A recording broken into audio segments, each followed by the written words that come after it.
In this video, we're going to go through learning target 5.3.5, which is to solve partial quadratics given a number of solutions.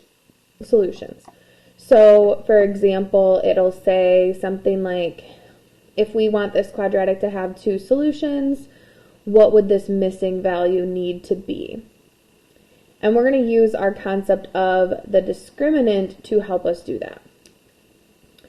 So the first thing I want to write down, just right up at the top of your notes, is our equation for the discriminant, which is b squared minus 4ac.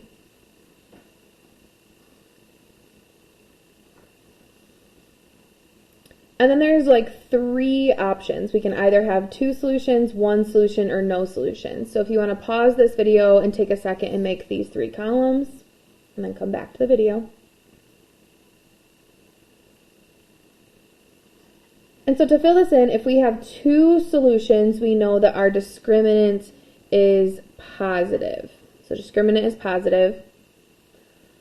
Another way to say that it is positive is to say that it is greater than 0. And so that's actually the thing that's going to help us, is that this discriminant is greater than 0. So we're going to write down the formula. B squared minus 4ac is greater than 0.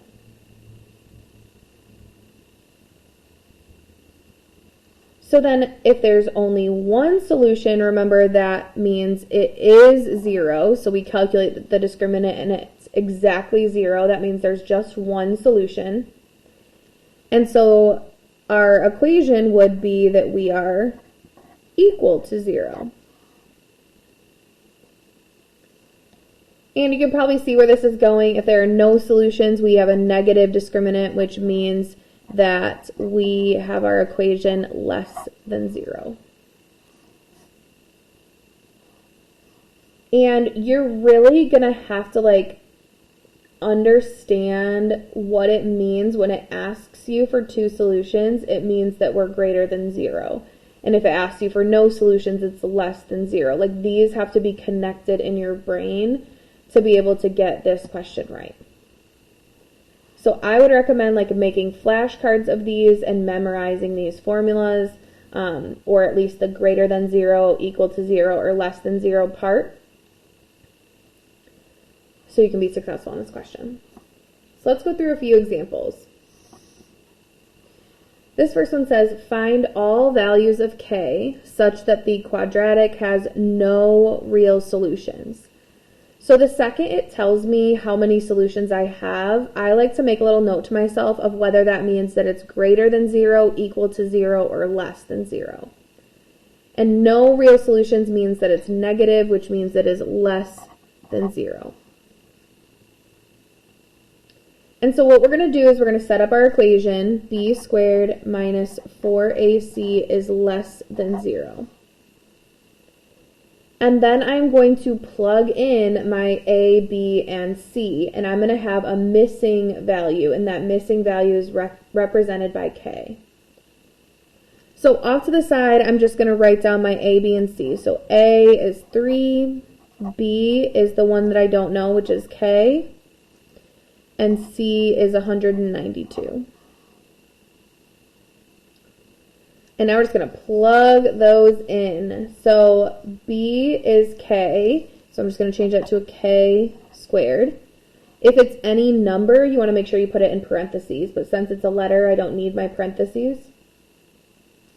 Then I have minus 4, parentheses 3, parentheses 192 is less than 0.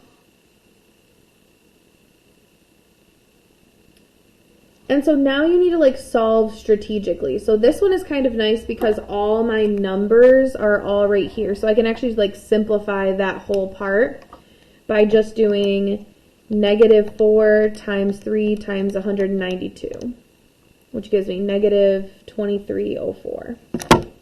Oops. So we have k squared minus 2,304 is less than 0. And we're trying to get k by itself, so we're just going to use our solving step. So add 2,304 to both sides.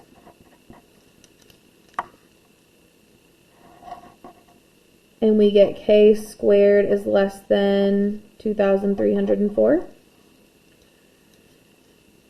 And then we're going to end up having to take the square root to get rid of this square. The only time you have to do that is when you have your b value is missing.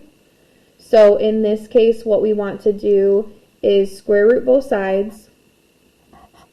But when you square root a inequality, you have to have two answers, and it's not just positive and negative. So let me show you what happens.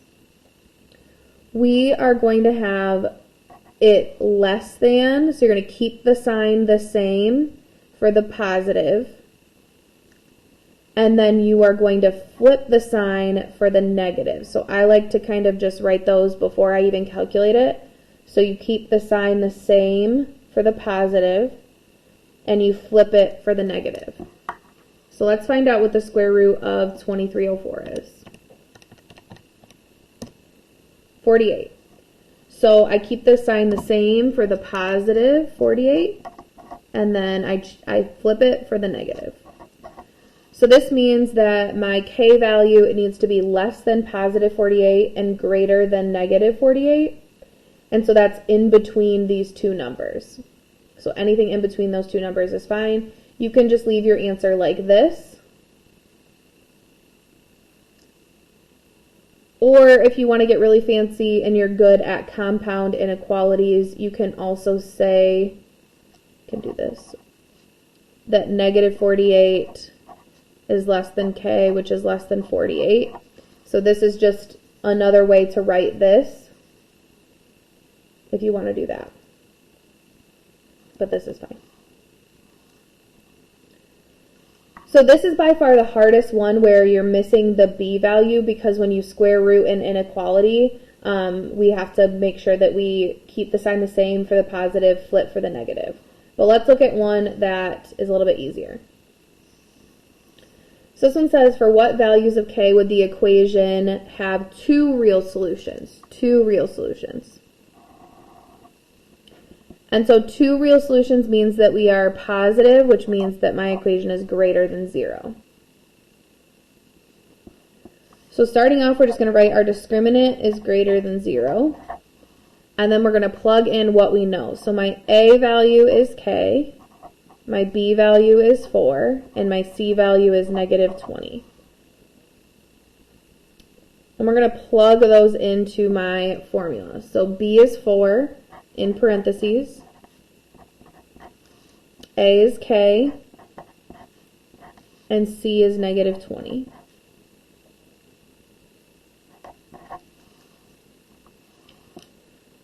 So now we're going to have to simplify a little bit more strategically than we did in the last one, where all the numbers were all together like this, so I could just plug that into my calculator. Now I need to I have to simplify this first, so 4 squared, and you can do that in your calculator or in your head. 4 squared is 16. And then for this side, even though this and this are not directly touching, remember multiplication can be in any order. So because it's negative 4 times k times negative 20, I can switch that to be negative 4 times negative 20 times k, so that I can simplify these two pieces. So I'm going to multiply negative 4 times negative 20 to get positive 80. So this part simplifies to plus 80, and then I still have my k.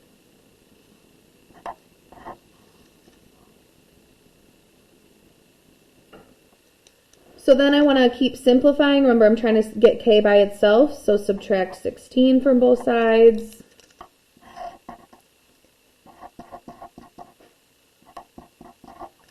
And then divide by 80. And remember, whenever you multiply or divide by a negative number, you have to flip your sign. But I'm dividing by positive 80, so I'm good. I'm going to leave my sign the same. So I'm going to get k is greater than negative 0.2.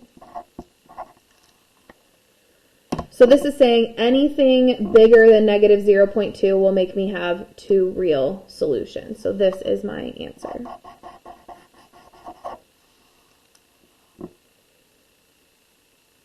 Now I'm going to quickly go through one more because the only thing we haven't talked about is if there's one real solution.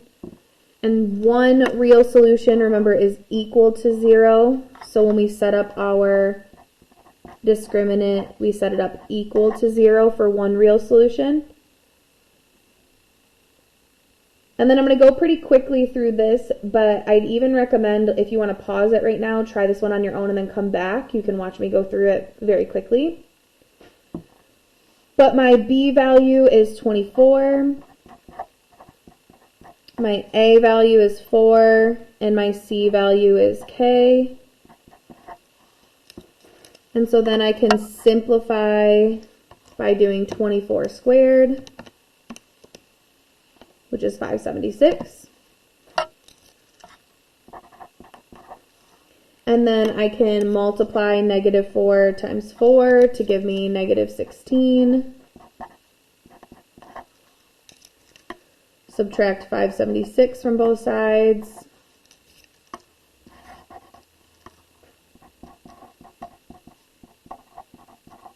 And divide both sides by -16. And this is an equal sign, so I don't need to worry about flipping it, but if it was an inequality, then I would need to flip my sign at that point. So this is K equals 36. So this means the only thing that could be in that spot, the only thing that K could be for it to have one real solution is 36. No other numbers will work, just that one. So the basis of this is to identify if you're going to have your equation greater than, less than, or equal to 0 by the wording that it gives you about how many solutions you have. Once you plug your values in, it's simple solving. And then just make sure you remember that if you multiply or divide by a negative with an inequality, you flip. And when you square root an inequality, you keep the sign the same for the positive and you flip it for the negative. And there you go.